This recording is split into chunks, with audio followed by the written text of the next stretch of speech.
Hey, this is Pea Soups, and welcome back to Happy Little Saplings. I have been busy since the last episode. I wanted to get a few things kind of taken care of here. I went out exploring the world for a few things, and I have come back with inscriber presses for applied energistics. I have to get our inventory taken care of at some point. So now I have those. That is an option. I also grabbed some skystone just for the heck of it. And also I found a sponge. Apparently this mod pack sponge is quite common under the sea. Along with that, I did find some beetroot seeds. Not sure what good they are, but I found them. What else? I found an ender, which is an awesome find actually. I need to remember to use that. I found that in a dungeon right along a crevasse. But my proudest achievement on this trip was over there, oil, 768 meters out. I'm going to head that way. I've put together a pump and a tank already, and grabbed some fluid duct. So we should be able to make it there pretty quickly. And while we're on the way, if I can get my timings right with this. There we go. See, it flies by. Although I don't want to be burning oil as fuel, it is kind of mandatory for the next mod that I want to play with, which really should be applied energistics, but you know what? I just want to play with PneumaticCraft. I've wanted to play with it for a while, and I've just now found this oil so that we can get started. So there is our... I'm not even sure what they're called. Spout? Oil spout? I think that sounds right. Okay, I'm going to go ahead and create a platform for this, and I'll be back with you guys. Okay, we have our platform in place right above the center of the oil spout there. So what we can do, I hope, since I know we'd had some issues with BuildCraft before, I hope this doesn't cause any problems. But let's give it a try. I believe it should accept RF from our energy cell. Yep. That has gone ahead and lit up. So he's now getting power. And let's pop down our tank and some pipes to output the goods. Let's see what he does with that. Yep, looks like he is grabbing that oil. There we go. Okay, so oil is needed in PneumaticCraft to create plastics. That is a new mechanic in PneumaticCraft, and I have to find my way home now while that collects what it needs to collect, and I am heading in the correct direction. There we go. So yeah, we need that oil in order to create plastics. There's unfortunately no other way of creating those plastics, so we kind of have to use oil. It'd be great if they included some sort of biofuel, maybe a potato plastic or something, which actually does exist. But for now we can just grab that oil. And let's make it back home. I really need to do something with our portal, make that presentable at some point. As presentable as a portal can be, anyhow. Okay, So we'll leave that to do its thing, and in the meantime I have a few gunpowder. Oh, I already have some TNT. I think that was from the previous attempt of when I tried to figure this PneumaticCraft mod out. Because there was a previous attempt at a recording based on this. Alright, so let's go ahead and get rid of the rain. And we're going to blow up some metal.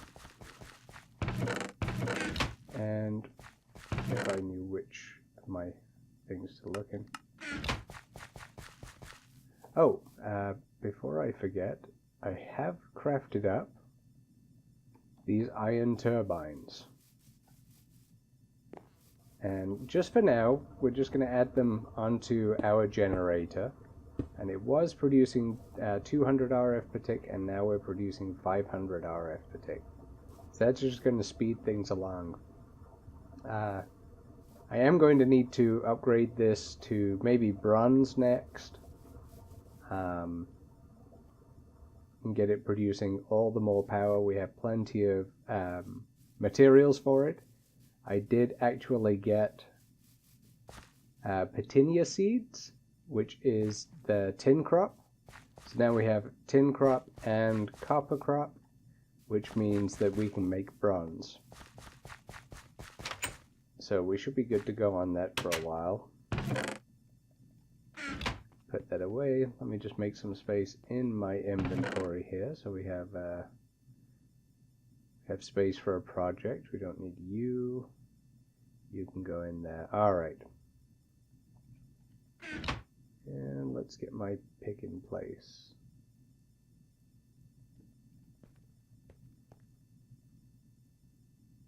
And we are going to need a lever for this.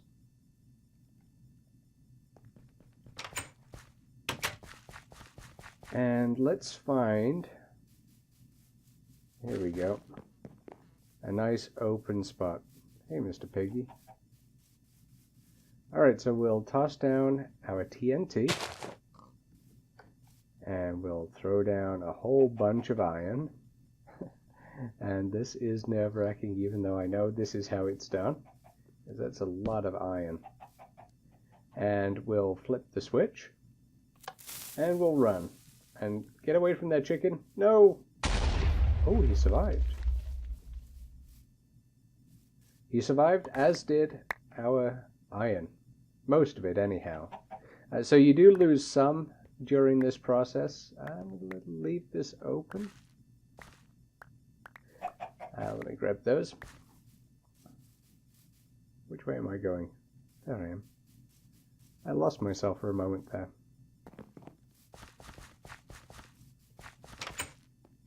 Alright, so I'm going to go ahead and get some crafting done, and I will be right back with you guys. Okay, so I've gone ahead and created all of the items we need, and we will begin with the air compressors. Now, air compressors create air pressure for us using solid fuels. So let's go ahead and set these guys down.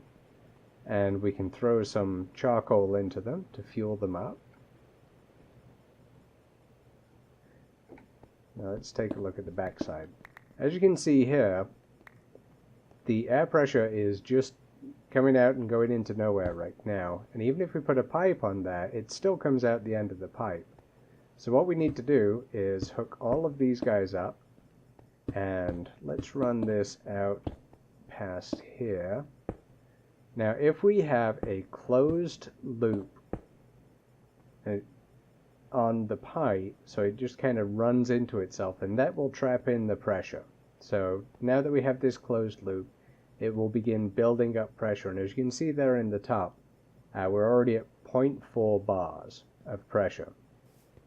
Now, the air compressors have a red danger zone here at the 5 mark.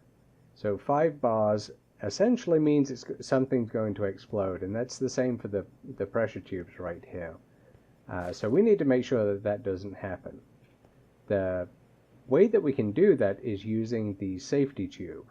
And if I mouse over that, you can see the formula for that is threshold bar. So the threshold in bars is 7.5 minus redstone times 0.5. So that's half the redstone signal taken away from 7.5 is what the threshold will be. So let's toss this guy on here and we'll see what exactly that means. So if we grab our redstone and a lever, if we have a lever right here and we switch that on, you can see at the top there threshold of 1.0 bars. So it's at 1 bar right now. So if we do the math on that, this is 15, 14, 13. So if we look at this, so redstone signal is 13 times 0.5 is 6.5. 6.5 times 2 is 13, yep. 7.5 minus 6.5 equals 1. That's what we've got right here. We've got 1 bar is the threshold. So if we move this guy out to, let's say here, and switch him on, this power is going to reduce with each block. And here we can see, okay, we've got a threshold of 5 bars now. So if we reduce that by just one more, just to be safe, we want to keep it at 4.5. Oh, that's 5.5. I went the wrong way. There we go. Okay, so now our threshold is set at 4.5 bars. So once the pressure in this system builds up over that 4.5, it will start letting air pressure escape. So let's pop one of these guys on here for now, just so that we can monitor that. And sure enough, we're still below. We're doing fine there. Now, what we can also do, as well as letting the air out over here, which is fine, that's great, that'll save us from exploding in dire circumstances. Unfortunately, even once the system reaches that pressure, these guys will continue to burn the fuel, and they'll continue to produce the pressure, just wasting fuel essentially. What we can do to mitigate that is kind of the opposite of the safety valve. This guy actually outputs a redstone signal. Now if we take a look at this one, formula is redstone equals 2 times the pressure in bars. So the pressure in the system, if it's 4.5 bars, then let's run that calculation there. 4.5 bars in the system, so 2 times 4.5 is 9. So this will be emitting a redstone signal of 9 when we want these things to shut off.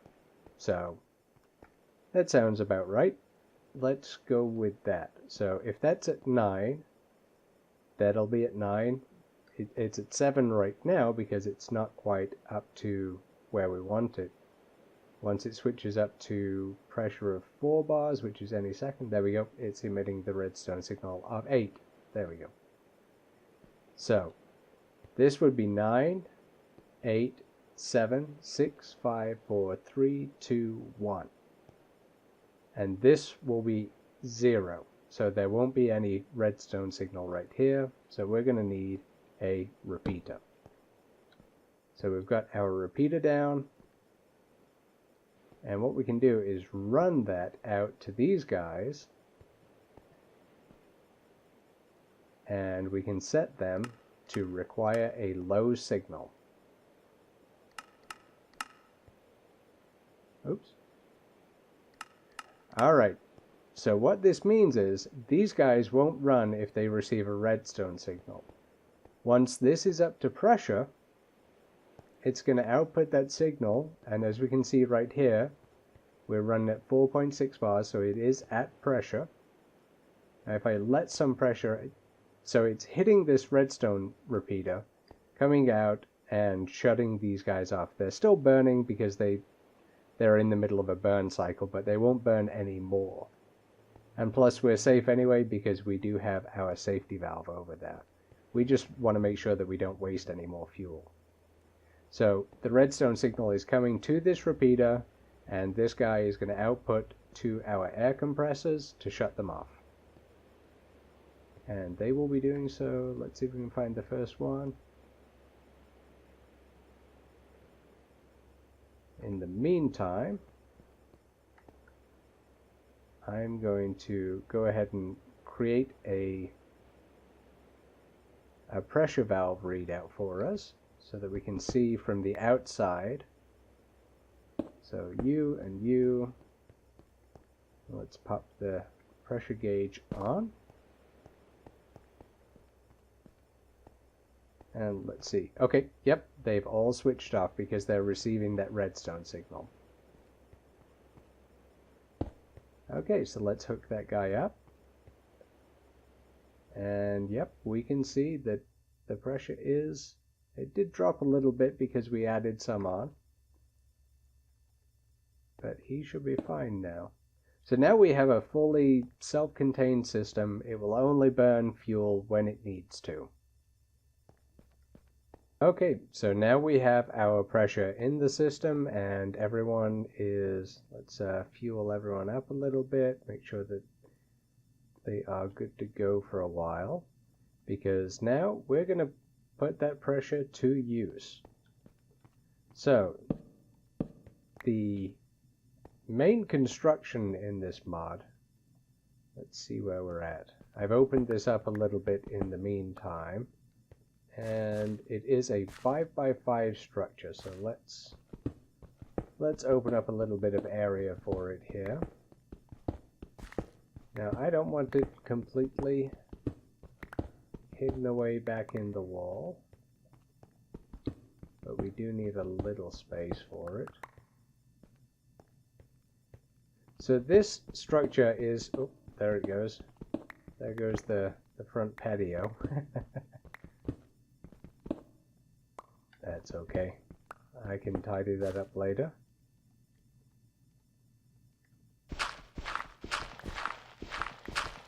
So yeah, this structure is the pressure chamber. Now, you saw that we created the condensed iron out there using an explosion.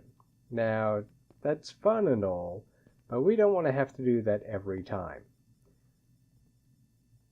So the next kind of tech tier that we can use is this pressure chamber. So let's create one of these here. 2, oh, nope, 3, 4. And it's a simple 5x5 structure. You've probably seen this kind of structure before in big reactors, for instance.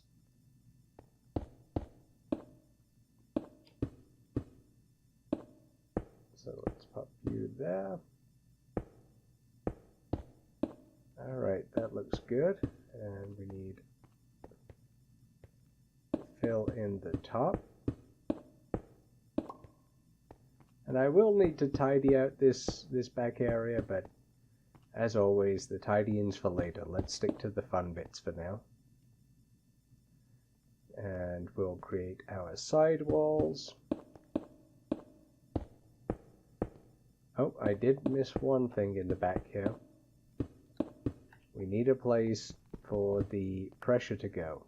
And for that, we'll need the pressure chamber valves. And I'll need to knock this wall out for that. So that's where we're going to bring pressure into the pressure chamber. And so I've left a space there, and we'll grab a space there. And this is going to be for these interfaces. Now, you'll understand the interfaces a little bit better in a short while. But for now, let's toss those in. And throw the front on this guy, and bam. There we go. That is a beautiful structure. Let's, oops, that's fine. That's fine. Now, these pressure chamber, the pressure chamber essentially brings in items and it will pressurize them, and we can output items from the other side there. So let's get it hooked up and I will give you guys an example. I just put those down and now we have to break it again.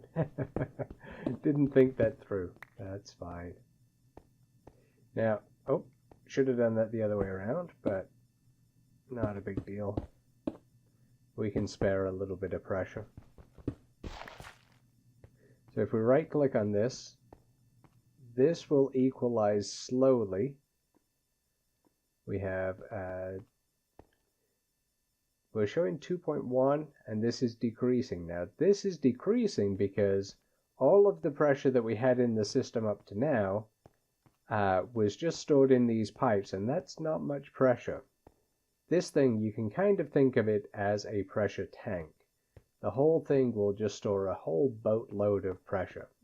And that's going to take a while to fill up, but the pressure has to equalize from the pipes to the pressure chamber. It's not an instant thing.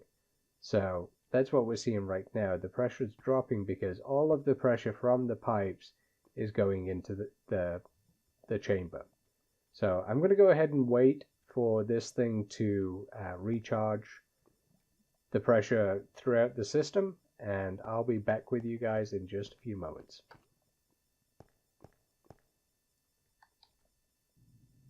Okay, it's been about 5 minutes, and as you can see, the pressure is creeping up. It's moving pretty slowly, I have to say. Yeah, we're at 1.3 bars, so it's going to take a little while for this guy to do his thing. In the meantime, I would say tidied things up, but it looks a little bit more messy inside here.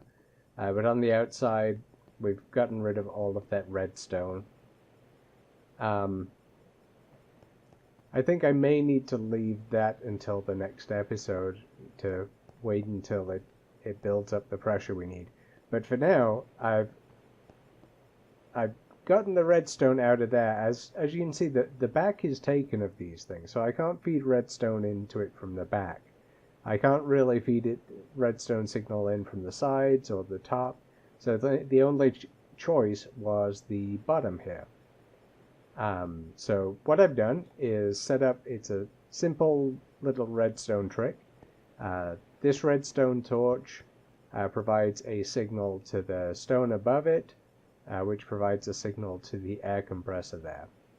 And if you run a redstone signal into a block that a redstone torch is placed on, then that will actually turn it off.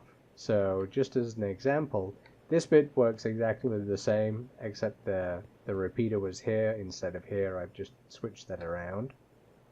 But if I take a lever here and provide a signal, you'll see that this provides a signal into this redstone, and then when the redstone hits this redstone torch will turn off, as do the others as well.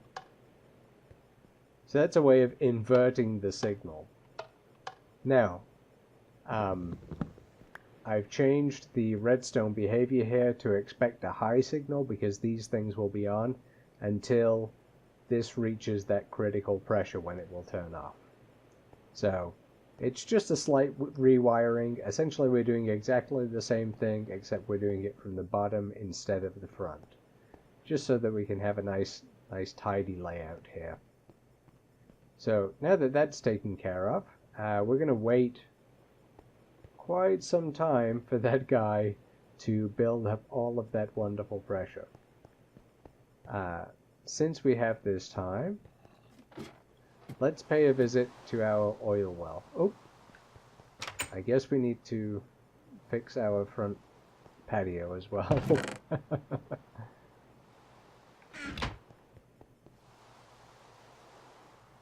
Okay. Nothing like having your front path relying on a huge... Oh. relying on a huge pressure tank to hold it up.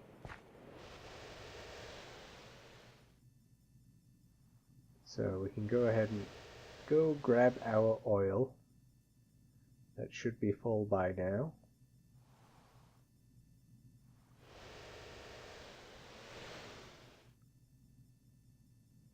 So there's a few steps left in the PneumaticCraft until we get a hold of our drones. As I say, we're probably going to have to dedicate a couple of episodes to this, but it's kind of a fun progression anyway. We get to make a few machines that I've not played with before. We get to produce some plastics, and then the end goal is our wonderful, fun little drones. Okay, so yep, our tank is full. Let's make sure we don't let it drop. There we go. Oh. I have no idea why there are planks there now. But anyway. So we are back with our tank full of oil. He's ready to go. We're still waiting on our pressure chamber downstairs. Let's take a look at him. Ooh, 2.3 bars. So we're just past halfway. Just past halfway. And this guy will be... Let's get some light down. Light is always a good idea. I need to make something more of this room, I feel. So looking at our to-do list, we did have the hooch production, the tree farm, and power generation listed here. Those are taken care of. Let's take a look at our hooch production, our firewater production. And yep, 1,264 buckets.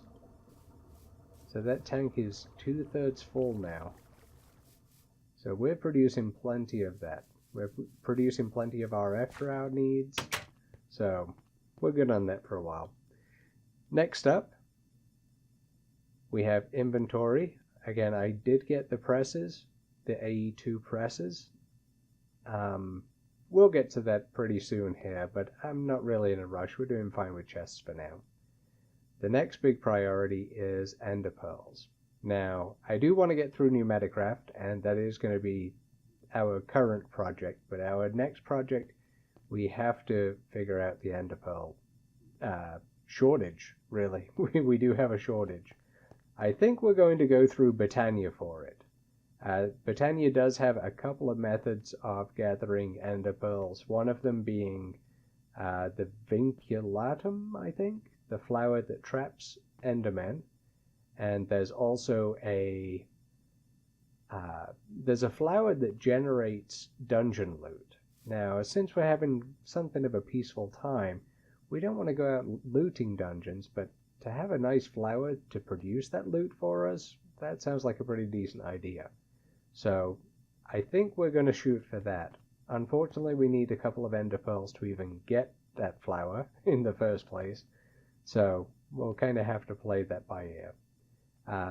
But yeah, current projects, we'll get our PneumaticCraft drones, find a use for those guys. Then we'll work on either the inventory or ender pearls. And yeah, I guess that's it for this episode. Next episode, we'll go through using the pressure chamber and see how much further, hopefully we can get some of that oil processed as well into the plastics so that we can continue down this PneumaticCraft tech tree. But yeah, I guess that's it for the episode. Thank you for joining me. Hope you've learned something, and have a good one.